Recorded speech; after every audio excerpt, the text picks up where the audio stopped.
오늘 룻기 2장 말씀 저희가 묵상합니다. 지난 주일에 이어서 룻기 우리가 묵상하고 있습니다. 오늘 2장에서는 드디어 이제 보아스가 등장을 하지요. 시작이 2장 1절이 나오미의 남편 엘리멜렉의 친족으로 유력한 자가 있으니 그 이름은 보아스더라 라고 이제 일단 던져놓고 시작을 하는데, 결국 룻이 그 이삭을 주우러 밭에 나갔다가 그 보아스의 밭에 이르게 되고 그와 대화하는 내용이 진행이 됩니다. 특별히 이제 보아스를 이제 소개하는 이 룻기의 그 저자가 그 방식이 참 재밌습니다. 일단은 유력한 자다. 보아스가 유력한 자다.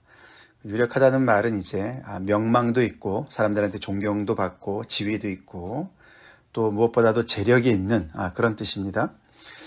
그런 사람이 있었는데, 그가 특별히 더 중요한 것은 그것보다도 엘리멜렉의 친족이었다. 나오미의 남편 엘리멜렉의 친족이었다. 이렇게 이제 복선을 까는 것이죠.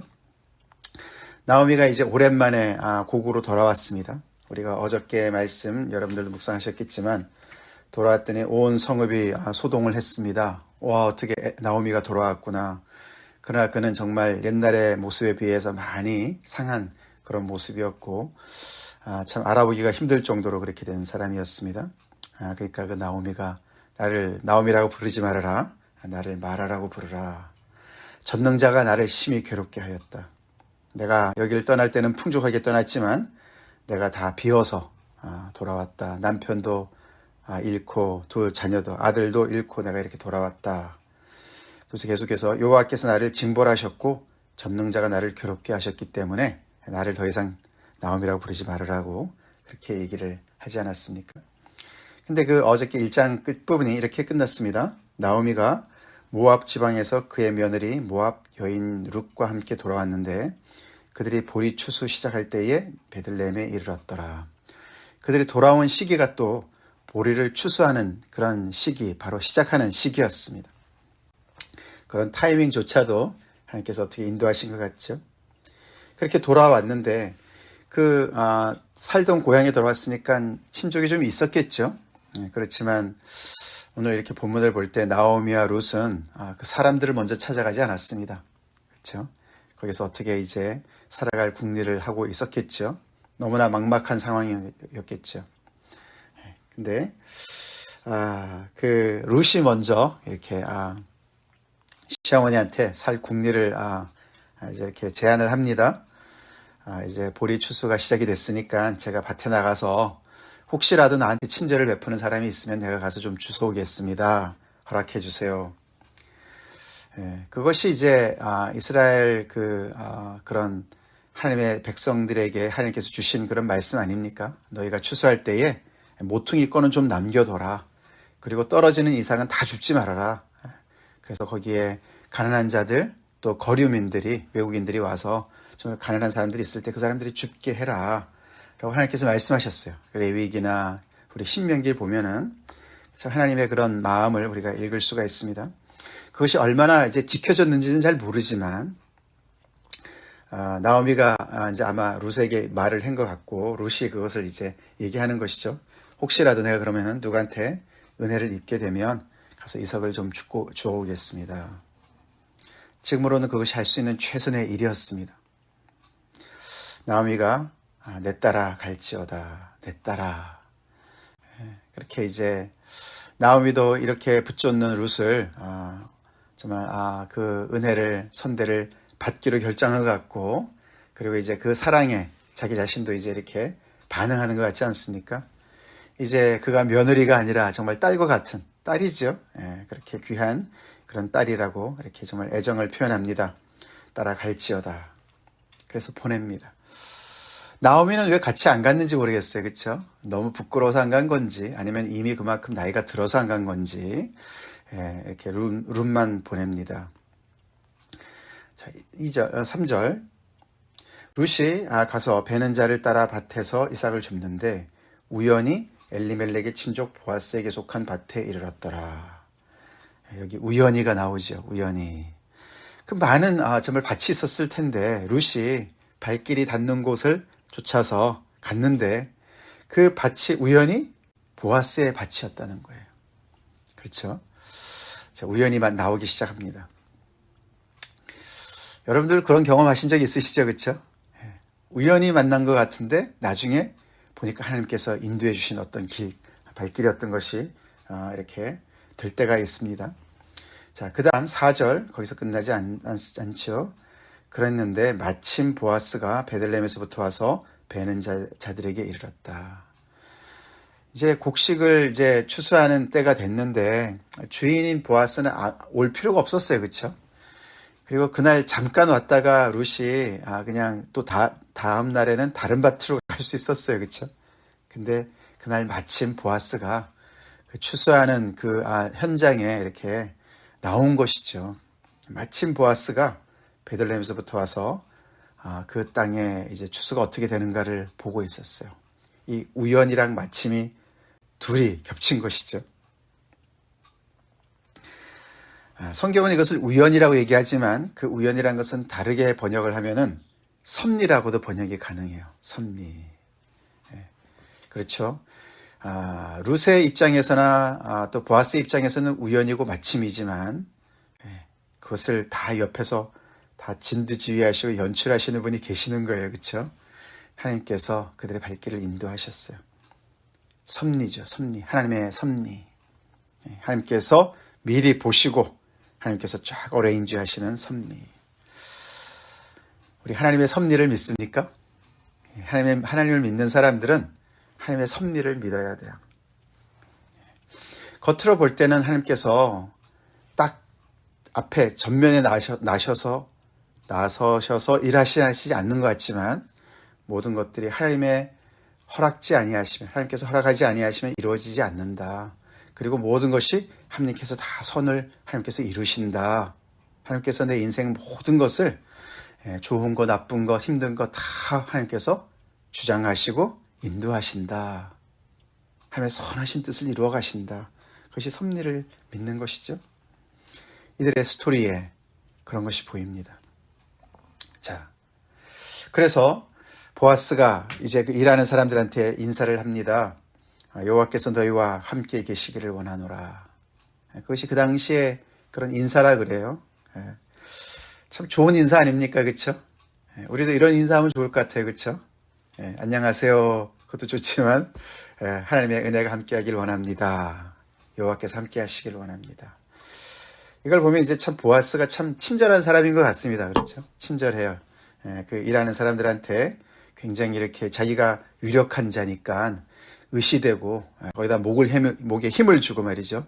그들을 막 이렇게 정말 낮게 여기고 그러지 않습니다. 굉장히 친절하게 인사를 하고 그 인사만이 아니겠죠. 정말 그들에게 여호와의 은혜가 있기를 바라는 그런 인사였겠죠. 축복이죠. 그러니까 그들이 대답합니다. 여호와께서 당신에게 복 주시기를 원하나이다. 참 좋은 인사입니다. 일을 맡긴 사람도 일을 하는 사람도 주종의 관계가 아니지요. 그렇죠? 사정이 있어서 가난해질 수도 있는 거고 하나님께서 축복해 주셔서 좀 부자가 될 수도 있는 거고 근데 그거 가지고 서로가 상하를 규정하고 그렇게 사람을 대하지 않습니다. 근데 보니까 처음 보는 사람이 있는 것이죠. 그래서 보아스가 그 일하는 사람 그 이삭을 줍는 여인들을 이렇게 인솔하는 그 사람한테 묻습니다. 저 소녀는 누구냐? 누구의 소녀냐? 누구 집의 딸이냐? 근데 그 사람이 설명을 하지요. 이는 나오미와 함께 모압 지방에서 돌아온 모압 소녀인데 그의 말이 나로 베는 자들을 따라 단사이에서 이삭을 줍게 하소서 하였습니다. 그래서 우리가 허락했고 저가 지금부터 아침부터 와서 잠깐 정말 쉰 것 빼고는 계속 일을 하고 있습니다. 아마 여기 이 사환에게도 굉장히 임프레시브 했던 것 같아요. 그렇죠? 어떻게 저렇게 처음 온 처자가 저렇게 성실하게 저렇게 열심히 일을 할까? 도대체 참 어떤 사람인가 궁금했을 것 같아요. 물론 이제 나오미의 그런 며느리인 것을 이제 이야기를 들었지만 참 사람이 참 달라 보이는 어떤 그런 게 있었던 것 같죠. 친절하게 그렇게 또 그 룻에 대한 이야기를 이 보아스한테 하죠. 보아스가 굉장히 놀랬을 것 같지 않습니까? 뒤에 보면 소문을 들었어요, 벌써. 그쵸? 나오미가 돌아왔다는 소문도 들었고, 사정을 다 들었고, 그런 상황인데, 아니, 어떻게 그 며느리가 이 자리에, 이 밭에 지금 와서 일을 하고 있나. 굉장히 놀랐을 것 같습니다. 또 반가웠겠죠? 보아스는 이미 그 마음에 굉장히 이렇게 참 하나님의 그런 은혜를 가지고 친절한 그런 사람인데, 아마 조금 더 시간이 지났으면 찾아갔을 수도 있는 그런 사람이었을 것 같은데, 마침 자기 밭에 이렇게 그 룻이 와서 일을 하니까 얼마나 반가웠겠습니까? 8절, 보아스가 룻을 부릅니다. 그렇죠? 어떻게 부릅니까? 내 딸아. 나오미가 불렀던 것과 똑같이 그렇게 불러요. 초면인데 보아스가 룻을 내 딸아 라고 불러요. 그 말 속에는 그 마음 속에 이미 감사하고 고마운 마음이 가득 차 있는 걸 볼 수 있어요. 그렇죠?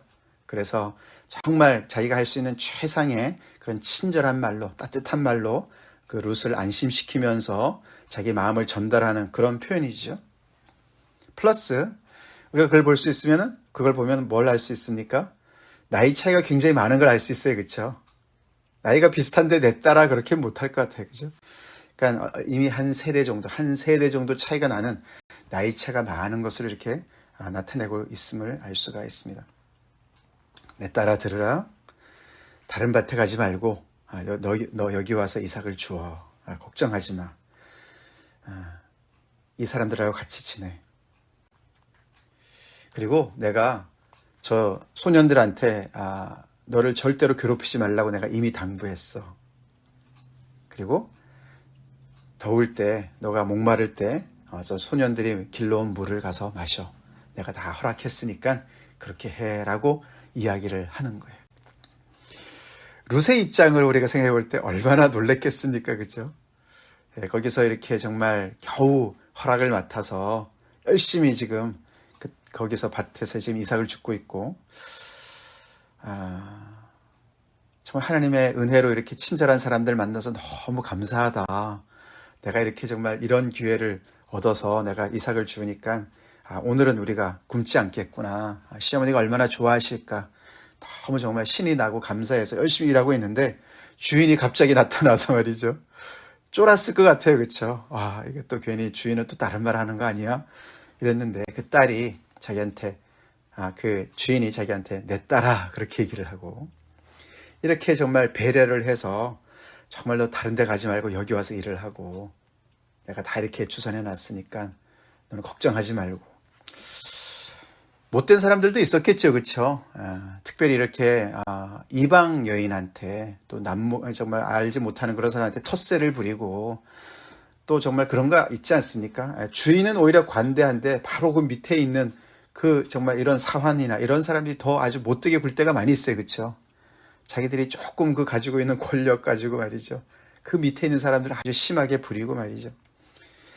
근데 그런 거 다 행패를 하지 못하게 다 이렇게 주선을 해놓고 물까지 와서 마시라고 말을 하고, 너무 놀랐을 것 같아요. 그렇죠?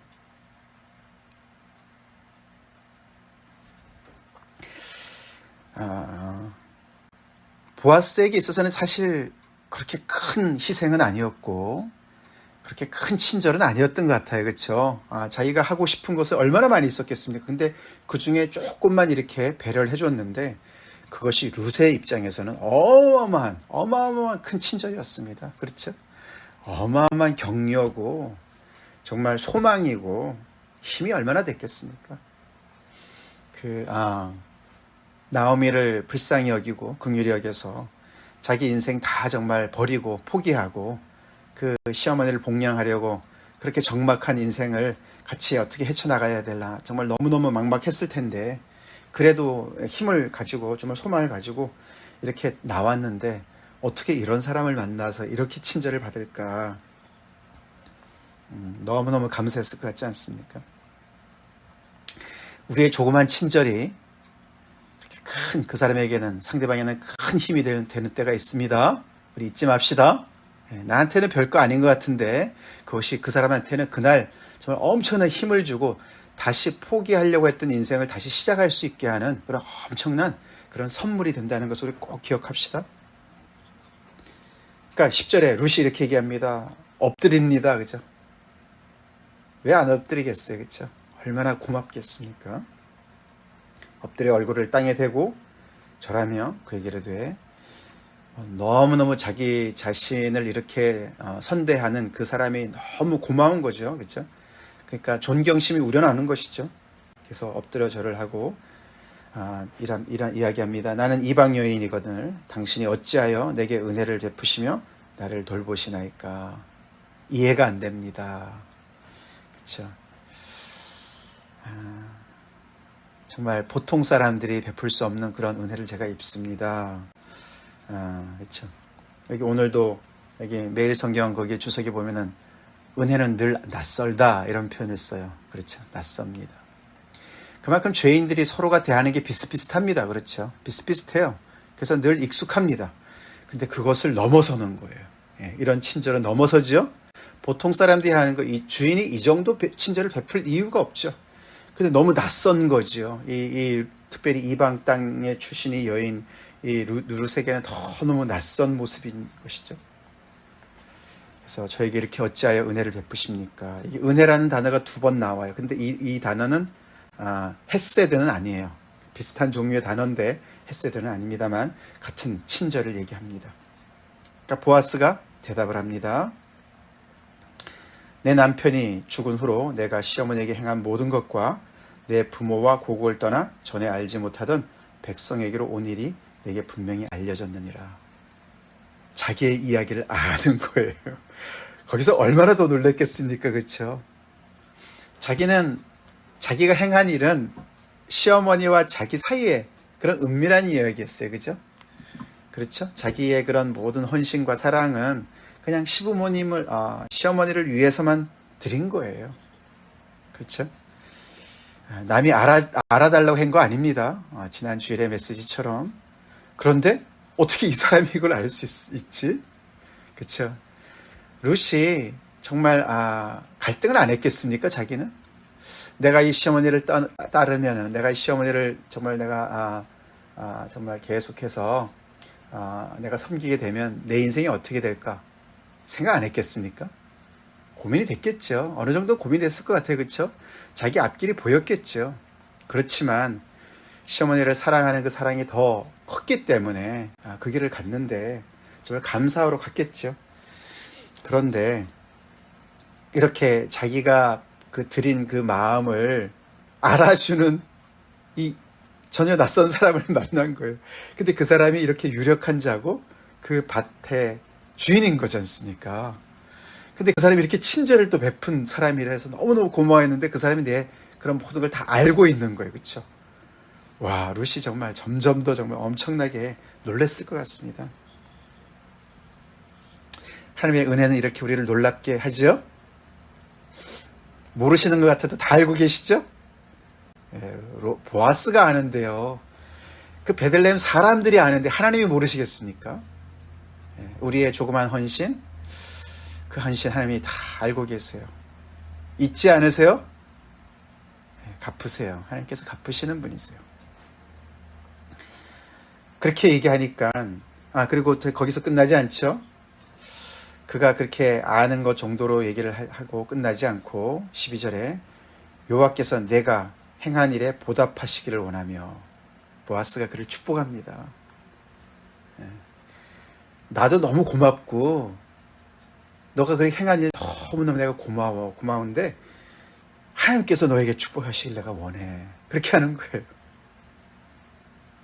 이 이방 여인인데, 모압 여인 룻한테 말이죠.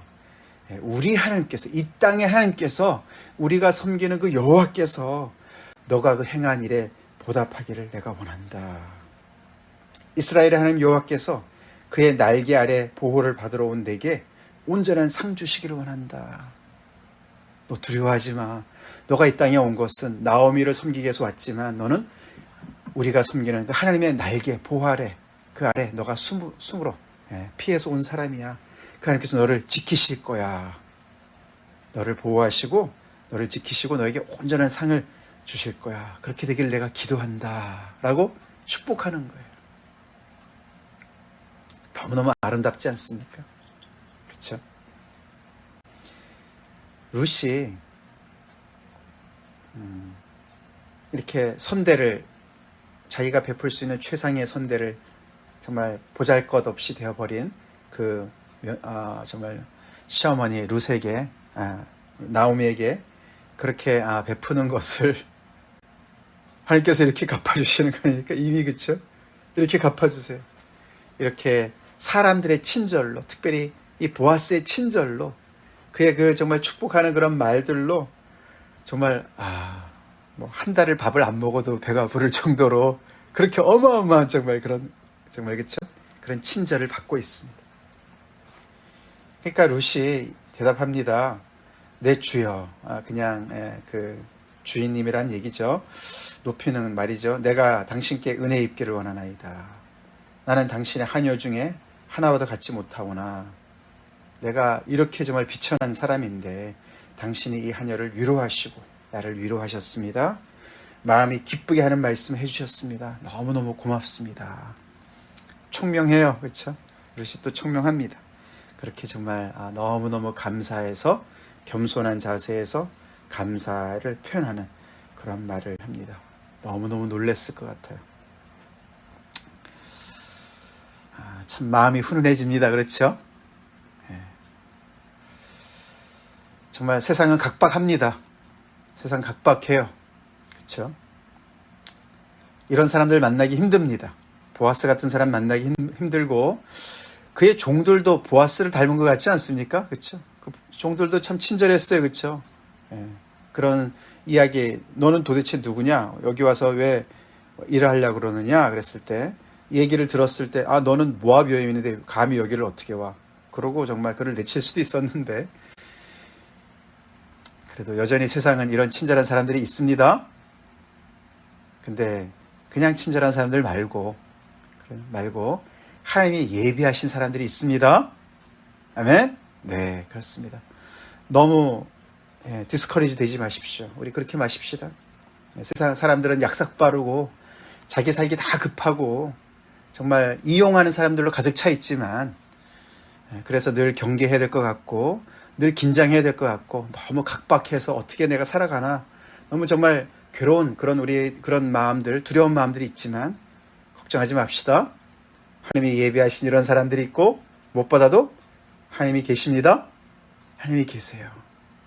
하나님이 계세요. 우리가 조그만 것이라도 하나님께 순종하려고 그렇게 주님 앞에 정말 힘든 길을 갈 때 우리를 격려하시는 분이 계시는 거예요. 우리의 그런 마음을 아시고 우리를 위로하시는, 그런 사람들을 통해서 우리를 위로하시는 하나님이 계십니다. 오늘도 우리 하나님의 크신 은혜 안에 우리가 있음을 다시 한번 고백하며, 우리가 그런 은혜를 받은 사람들로서 보아스 같이 우리가 베풀 수 있는 친절을 베풀읍시다. 그래서 정말 절망 가운데 어떻게 살아가나에 막막해하는 그 사람들한테 정말 엄청난 선물이 되고 그런 위로가 되고 격려가 되는 그런 친절을 베푸는 하루가 되길 간절히 기도합시다. 같이 기도하겠습니다. 하나님 감사합니다. 룻기의 아름다운 스토리를 통해서 우리의 마음을 따뜻하게 해주시고 우리의 눈시울을 뜨겁게 해주신 하나님 감사합니다. 오늘도 이렇게 선대해 주시고 또 하나님의 사람들을 곳곳에 또 이렇게 아버지 만날 수 있도록 아버지 우리를 섭리 가운데 인도하시는 을 찬양합니다. 또 동시에 아버지 우리 또한 아버지 하나님으로부터 받은 것이 많아서 주변의 사람들에게 줄 것이 너무나 많은 인생으로 인도하시는 하나님께 감사합니다. 하나님, 우리도 보아스처럼 그렇게 유력한 자들입니다. 주님, 그렇게 아버지 우리가 살게 해 주시옵소서. 주변의 많은 사람들에게 오늘도 아버지 살 소망을 아버지 하나님의 정말 놓을까 말까 고민하는 사람들이 있을 텐데, 그런 사람들에게 보아스가 베풀었던 친절과 축복을 아버지 하나님 우리도 베풀며 살아가는 오늘 하루가 되게 하여 주시옵소서. 감사합니다. 아버지 하나님의 세상이 정말 삭막하지만 그렇지 않습니다. 하나님이 계신데 왜 삭막합니까? 이렇게 귀하신 하나님, 은혜로우신 하나님, 헷세대의 사랑을 오늘도 베푸시는 하나님께 정말 감사함으로 풍성함으로 우리 또한 주변의 사람들에게 또 우리 자신도 그렇게 살게 하여 주시옵소서. 감사하옵고 예수 이름 받들어 기도 올리옵나이다. 아멘.